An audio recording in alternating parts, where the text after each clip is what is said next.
The general title of these talks that I'm giving here is Mind Over Mind, and I'm going into all the various problems which have to do with the control of the mind, and so I might introduce what I'm going to say by saying it from different points of view. For example, if you're interested in communications, it will be the problem of feedback. Or if I may put it in theological terms, how does man follow the will of God if the will of man is perverse, the asil? Ojans say, you cannot do this without having divine grace or the power to follow the will of God. How then do you get grace? Why is grace given to some and not to others? If I cannot follow the will of God by my own effort, because my will is selfish, how will my will, which is selfish, be transformed into an unselfish will? If I cannot do it because I am already the selfish will, then grace must do it if grace has not already done it. Why? Not because I didn't accept it, but by definition, I had no power to accept it because my will was selfish. Must I then become a Calvinist and say that only those people who are predestined to receive grace will be able to live the good life? Then we come back to the inadmissible position that people who live evil lives and do not get grace because they are not predestined to it out of the infinite wisdom of the Godhead, then God himself must be held responsible for their evil deeds. And so that is a nice little tangle. If I put this in the language of Oriental philosophy and religion, it would be something like this. The Buddha said that wisdom must come only from the abandonment of selfish craving or desire. One who abandons that desire attains nirvana, which is supreme peace, liberation. Nirvana means in Sanskrit blow out, that is exhale. The breath, the opposite desire is to breathe in. Now, if you breathe in and hold it, you lose your breath. But if you breathe out, it comes back to you. So the principle here is if you want life, don't cling to it, let go. But the problem is, if I desire not to desire, is that not already desire? How can I desire not to desire? How can I surrender myself when myself is precisely an urge to hold on to, cling to life, to continue to survive? I can see rationally that by clinging to myself, I may strangle myself. I may be like a person who has a bad habit, as a result of which he is committing suicide, and he knows that, but can't give it up because the means of deaths are so sweet. So it all comes down to this basic question that human beings have for a long, long time, being concerned about transforming their minds. Is there any way in which one's mind can be transformed, or is it simply a process which is nothing more than a vicious circle? I could ask, why have you come here this afternoon? What were you looking for? Would it be too presumptuous of me to say that you were looking for help? That you hoped you would hear somebody who had something to say that would be of help and relevance to you as members of a world which is running into the most intense difficulty, a world beset by a complex of problems, any one of which would be bad enough. But when you add together all the great political, social, and ecological problems with which we are faced, they are appalling. And one naturally says the reason why we are in such a mess is not simply that we have wrong systems for doing things, whether they be technological, political, or religious, but we have the wrong people. The systems may be all right, but they are in the wrong hands, because we are all in various ways self-seeking, lacking in wisdom, lacking in courage, afraid of death, afraid of pain, unwilling really to cooperate with others, unwilling to be open to others, and we all think that's too bad, it's me that's wrong, and if only I could be the right person. Is this man going to tell me something that will help me to change myself so that I will be a more creative and cooperative member of the human race? I would like to improve, so in so many people's minds and from so many different angles, there is this urgent feeling that I must improve me. And this is critically important because it's obvious that, at least it's superficially obvious, that the way things are, we are going to hell fast. Now, in this question, can I improve me? There is the obvious difficulty that if I am in need of improvement, the person who's going to do the improving is the one who needs to be improved. And they are. Immediately, we have a vicious circle. All right? You want grace? Well, ask God. Maybe he'll give it to you. And the theologian will tell you, yes, God gives his grace freely. He gives it to all because he loves all. It's here like the air. All you have to do is receive it. Or a more orthodox, a Catholic Christian would say, all you have to do is to be baptized, to take the holy sacrament of the altar, the bread and wine, the body and blood of Christ. And there is the grace right there. And it's given by these simple physical means, so that it's very easily and readily available. Well, a lot of people baptized, And it doesn't always take people fall from grace. Why do they? You see, we're just talking about the same old problem, but we put it a step up, but it's the same problem. How can I improve myself was the first problem. The second problem is, how can I accept grace? They're both the same problem, because you've got to make a move which will put yourself out of your own control into the control of a better. If you don't believe in the Christian kind of a God, couldn't believe in the Hindu kind of a God who is your inner self. You see, you've got a lower self, which you can call your ego. That's that little scoundrel, this fellow that's always out for me. But behind the ego, there is the Atman, the inner self, the inward light, as Quakers would call it, the real self, the spirit, which is substantially identical with God. So you've got to, I meditate in such a way that you identify with your higher self. How do you do that? Well, you start by watching all your thoughts very carefully, watching your feelings, watching your emotions, so that you begin to build up a sense of separation between the watcher and what is watched, so that you are, as it were, no longer carried away by your own stream of consciousness. You remain the witness, impassively impartial, to suspending judgment, and watching it all go on. That seems to be something like progress. At least you're taking an objective view of what is going on. You are beginning to be in a position to control it. But just wait a minute. Who is this self behind the self, the watching self? Can you watch that one? It's interesting if you do, because you'll find out, of course, that this is just as the problem of grace is nothing more than a transposition of the first problem. How am I to be unselfish by my own power? It becomes, how am I to get grace by my own power?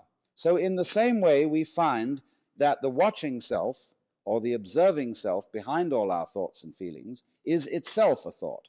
That is to say, when the police enter a house in which there are thieves, the thieves go up from the ground floor to the first floor. When the police arrive on the first floor, the thieves have gone up to the second, and so to the third, and finally out to the roof. And so when the ego is about to be unmasked, it immediately identifies with the higher self. It goes up a level, because the religious game is simply a refined and highbrow version of the ordinary game. How can I outwit me? How can I one-up me? So if I find, for example, that in the quest for pleasure, the ordinary pleasures of the world, food, sex, power, possessions, all this becomes a drag, and I think, no, it isn't there. So I go in for the arts, literature, poetry, music, and I absorb myself in there in those pleasures. And after a while, they aren't the answer. So I go to psychoanalysis, you see. And then I found out that's not the answer. I go to religion. I'm still seeking what I was seeking when I wanted candy bars. I'm going to get that goodie. Only I see now that, of course, not going to be a material goodie. All material goodies fall apart, but maybe there's a spiritual goodie that's not going to fall apart. But in that quest, the quest is not different from the quest for the candy bar. Same old story only.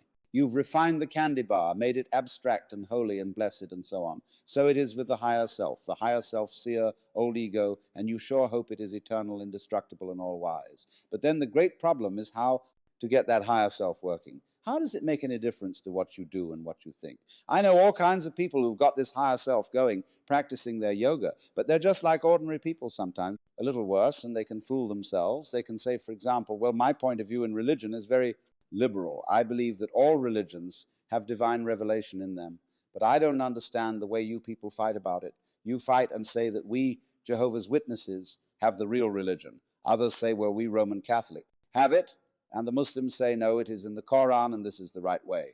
And somebody else gets up, and he may be a rather highbrow Catholic, and say, well, God has given the Spirit through all the traditions, but ours is the most refined and mature. And then somebody comes along as well. As I said, they're all equally revelations of the divine. And in seeing this, of course, I'm much more tolerant than you are. You see how that game's going to work?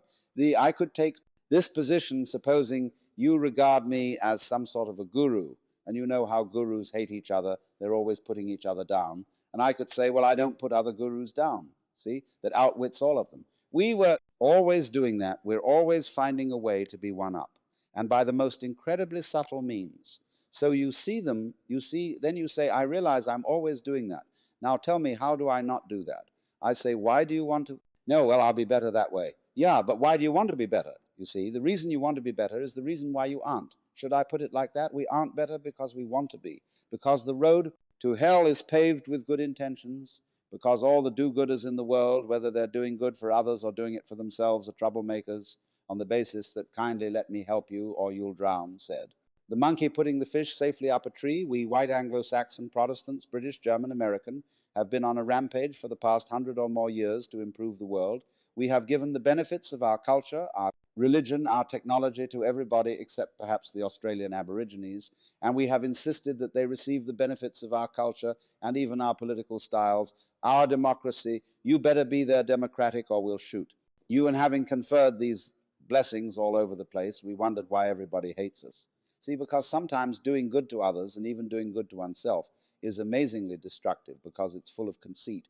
How do you know what's good for other people? How do you know what's good for you? If you say you want to improve, then you want to know what's good for you, but obviously you don't, because if you did, you would be improved. So we don't know, beside the problem of geneticists, which they face today. I went to a meeting of geneticists not so long ago where they gathered in a group of philosophers and theologians and said, now look, here we need help. We now are on the verge of figuring out how to breed any kind of human character we would want to have. We can give you saints, philosophers, scientists, great politicians, anything you want. Just tell us what kind of human beings aren't we to breed. So I said, how will those of us who are genetically unregenerate make up our minds what genetically generate people might be? Because I'm afraid very much that our selection of virtues and may not work. It may be like, for example, this new kind of high yield grain which is made and which is becoming ecologically destructive.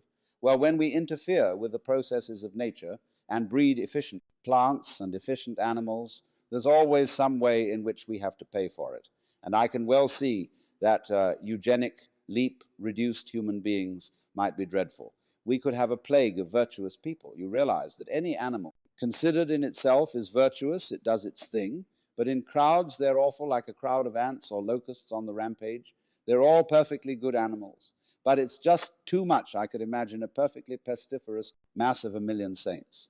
So I said to these people, not was the only thing you can do. Just be sure that a vast variety of human beings is maintained. Don't please breed us down to a few excellent types, excellent for what we never know. How circumstances are going to change and how our need for different kinds of people changes at one time. We may need very individualistic and aggressive people. At another time, we may need very cooperative, team-working people. At another time, we may need people who are full of interest in dexterous manipulation of the external world. At another time, we may need people who explore into their own psychology and our introspective, there is no knowing. But the more varieties and the more skills we have, obviously, the better. So you see here, again, the problem comes out in genetics. We do not really know how to interfere with the way the world is. The way the world actually is an enormously complex, interrelated organism. The same problem arises in medicine because the body is a very complexly interrelated organism. And if you look at the body in a superficial way, you may see there's something wrong with it in this chicken pox and there's spots that itch that come all out all over the place. Well, you might say, well, spots are there, cut them off so you kill the bug. Well, then you find you've got real problems because you have to introduce some bugs to kill the bug. It's not bringing rabbits into Australia and that starts going all over the place and getting out of hand. Well, then you think, well, now, wait a minute, it wasn't the bugs in the blood. There are bugs all over the place. What was wrong with this person that his blood system suddenly became vulnerable to those particular bugs? His resistance wasn't out there for what you should have given him was not an antibiotic, but vitamins.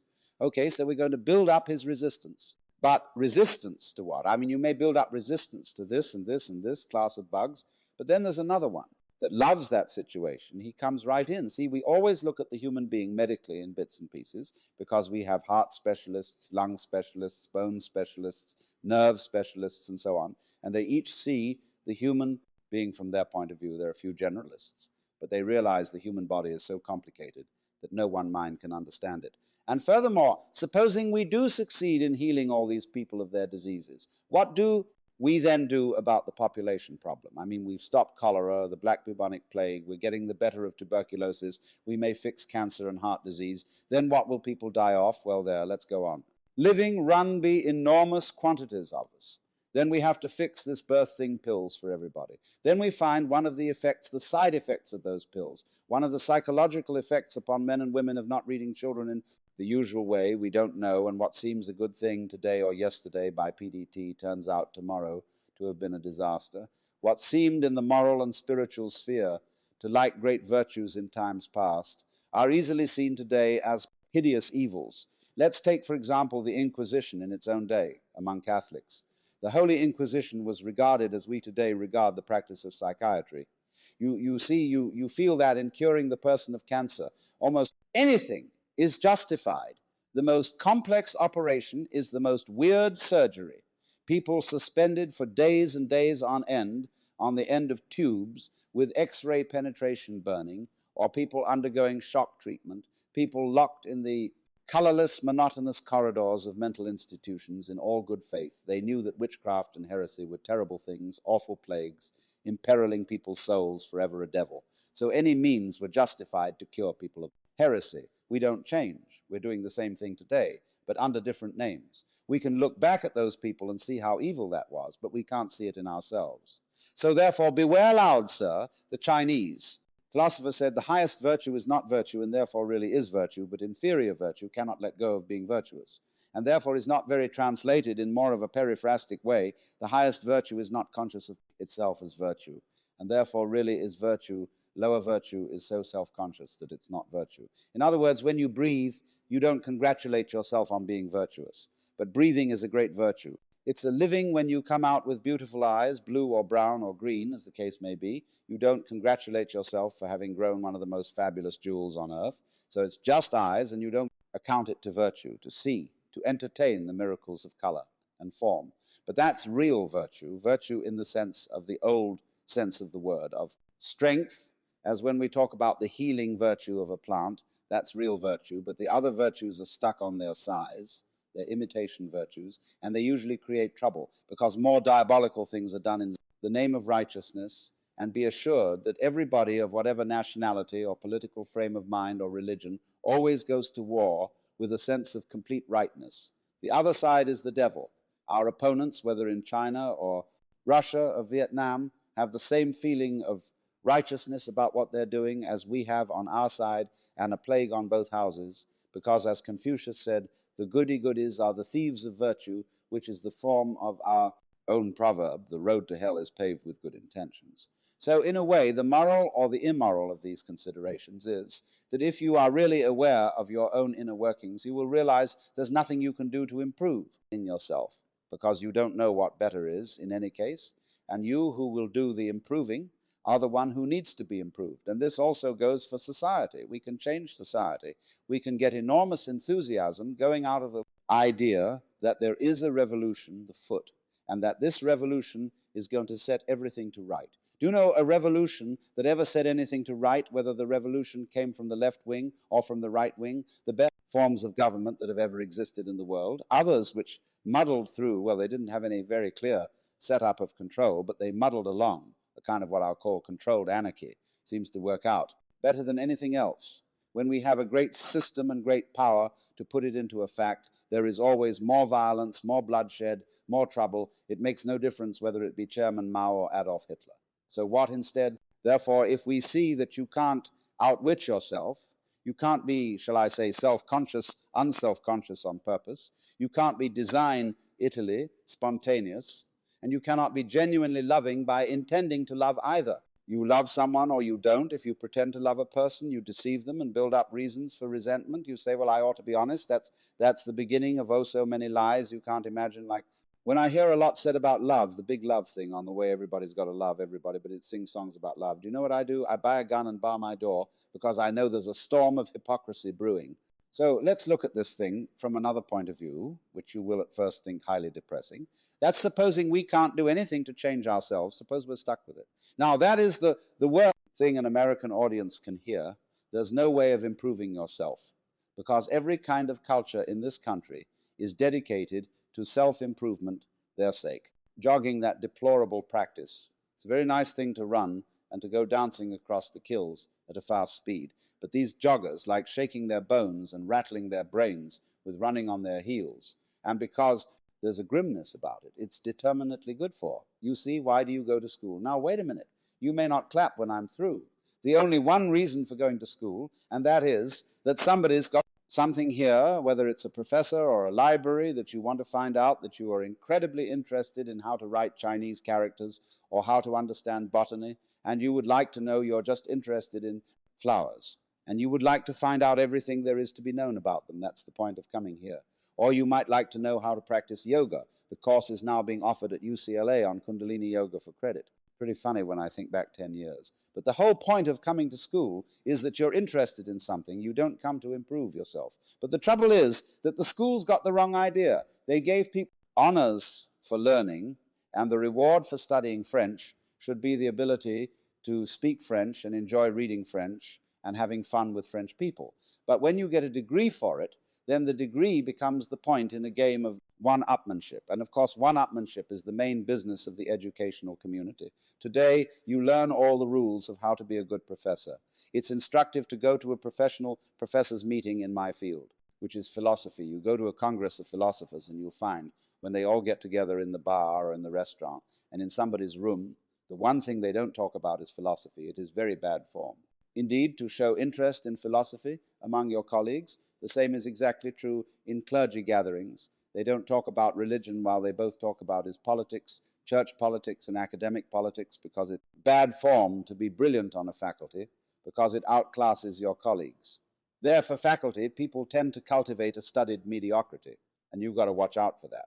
It means if you get mobs of students coming to your lectures, you get pretty black looks from your colleagues. And then, of course, there's a whole world of one-upmanship in research and publication of learning papers and what's the relative quantity of footnotes to basic text and footnotes on footnotes and the various ways of making your bibliography painfully accurate. And it's endless. But you see what it is. It's scholarship about scholarship and not scholarship, just as learning.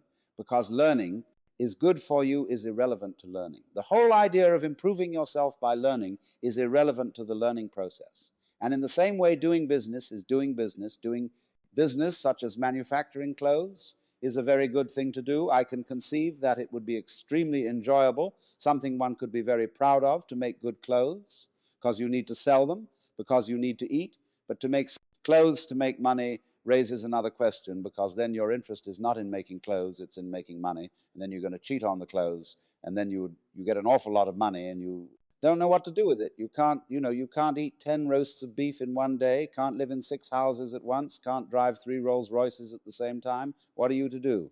Well, you just go make more money to put your money back invested in something else, and it'll make more. You don't give a damn how it's made so long as they make it. You don't care if they follow the rivers, but oil fumes throughout the air, everywhere, kill off all the fish. So not so long as you see these figures happening, you're not aware of anything else. So you see, you went out to do a self-improvement thing, making money. You see is a measure of improvement, a measure of your economic worthwhileness. At least that's what it's supposed to be. It isn't anything of the kind. But you went out, in other words, for the status instead of for the actuality. So if, in other words, you do an art, you're a musician, why do you play music? The only reason for playing music is to enjoy. If you play music to impress an audience, to be read about yourself in the newspaper, you're not interested in music. So in the same way, why? Do I come and talk to you because I enjoy it? I like the sound of my own voice. I'm interested in what I'm talking about, and I get paid for it, and that's smart in this life, is to get paid for what you enjoy. So here's the situation. You see, there is no, the whole idea of self-improvement is a will of the wisp and a hoax. That's not what it's about. Let's begin where we are. What happens if you know beyond any shadow of doubt that there is nothing you can do to be better? Well, it's kind of a relief, isn't it? Now you say, well, now what will I do? See, there's a little fidgety comes up because we're so used to making things better. Leave the world a better place than when you found it, sort of thing.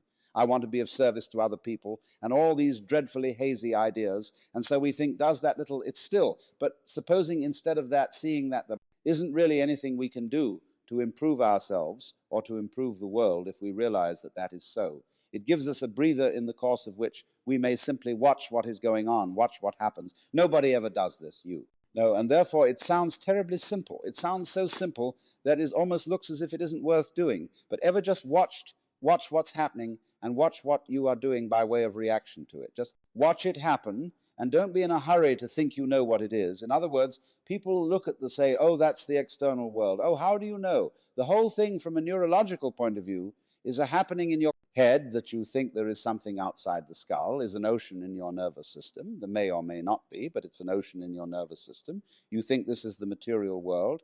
Well, that's somebody's philosophical idea. Or maybe you think it's spiritual. That too is somebody's philosophical idea. This real world is not spiritual. It is not material. The real world is simply, so could we look at things in that way without, as it were, fixing labels and names and gradations and judgments on everything, but watch what happens, watch what we do now. You see, if you do that, you do at least give yourself a chance. And it may be that when you are in this way, freed from busybodiness and being out to improve everything, that your own nature will begin to take care of itself because you're not getting in the way of yourself all the time. You will begin to find out that the great things that we do are really happenings, for example. No great genius can explain how he does it. Yes.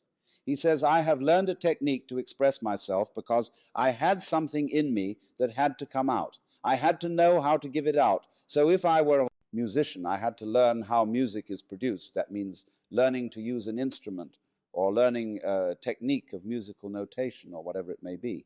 If I want to describe something, I have to learn a language so that others can understand me. I need a technique. But then beyond that, I'm afraid I can't tell you how it was that I used that technique to express this mysterious thing. I wanted to show you if we could tell people that we would have schools where we would infallibly train musical geniuses, scientific minds, and there would be so many of them who we wouldn't know what to do with them. Geniuses would be a dime a dozen, and then we would say, well, these people are, after all, not very ingenious, PhDs, how many of them other. Because what is fascinating always about genius is the fellow does something we can't understand. He surprises us. But you see, just in the same way we cannot understand our own brains, neurology knows relatively little about the brain, which is only to say that the brain is a lot smarter than neurology. Yes, yet there is this which can perform all these extraordinary intellectual and cultural miracles, but we don't know how we did it. But we didn't have some campaign to have an improved brain over the monkeys or whatever, maybe our ancestors. It happened. They're all gross, you see. It's fundamentally something that happens. But for it to happen, two things are important. And the first is, as I said, you must have the technical ability to express what happens. And secondly, you must get out of your own way. But right at the bottom of the whole problem of control is, how am I to get out of my own way? And if I showed you a system, let's all practice getting out of our own way, it would turn into another form of self-improvement. He hears the dynamics of this thing. And we find this problem, you see, repeatedly throughout the entire history of human spirituality. It had been the phraseology of Zen Buddhism. You cannot get this by thinking. You cannot attain to it by not thinking. It is only, you see, as getting out of your own way ceases to be a matter of choice. When you see that there's nothing else for you to do. When you see, in other words, that doing something about your situation is not going to help you. When you see equally that trying not to do anything about it is not going to help you. Where are you? Where you stand, you're nonplussed, and you are simply reduced to watching. Now, you may say, I need some help in this process, and therefore I am going to find someone else to help me. It may be a therapist, it may be a clergyman, it may be a guru, it may be any kind of person who teaches a technique of self-improvement. Now, how will you know whether this person is able to teach you? How can you judge, for example, whether a psychotherapist is effective or just a charlatan? How can you judge whether a guru is himself spiritually wise or merely a box? Well, of course, you ask your friends, you ask his other students or patients, and they're all, of course, enthusiastic. You have to be enthusiastic when you bought something expensive. If you bought an automobile which turned out to be a lemon, it's very difficult to admit that it was a lemon and that you were fooled, and it's the same when you buy a religion or an expensive operation. But what people do not sufficiently realize is that when you pick an authority, whether it's a psychotherapeutic one or a religious one, you chose it. In other words, that this fellow or this book of this system is the right one, is your opinion. And how are you competent to judge? After all, if you are saying to this other person or other source, I think you are the authority, that's your opinion. So you cannot really judge whether an authority is a sound authority unless you yourself are a sound authority. Otherwise, you may just be being fooled. You may say, for example, I believe that the Bible is the Word of God. All right, that's your opinion. I know the Bible says it's the Word of God, but it's your opinion that the Bible is not lying. The church says the Bible is the Word of God, but it's your opinion that the church is right. You cannot escape from that situation. It's your opinion. So you see, when you select an authority,